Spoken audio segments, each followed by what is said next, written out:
ولكل جعلنا منسكا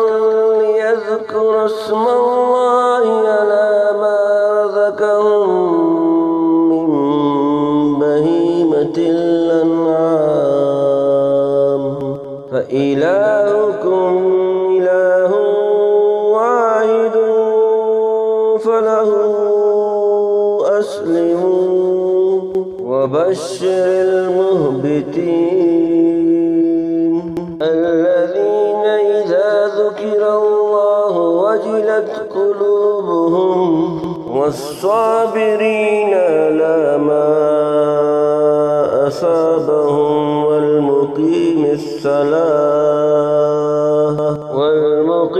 الصلاة ومما رزقناهم ينفقون والبدن جعلناها لكم من شعائر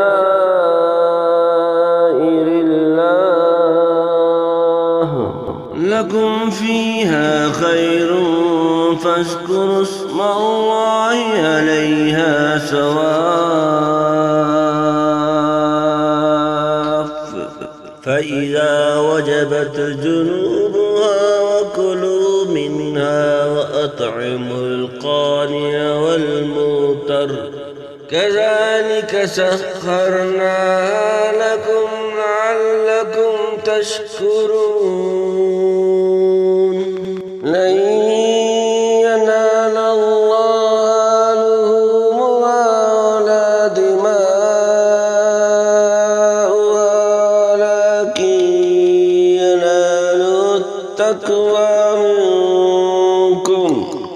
كذلك سخرها لكم لتكبروا الله على ما هداكم كذلك سخرها لكم لتكبروا الله على ما هداكم وبشر المحسنين إن الله يدافع للذين آمنوا إن الله لا يحب كل خوان كفور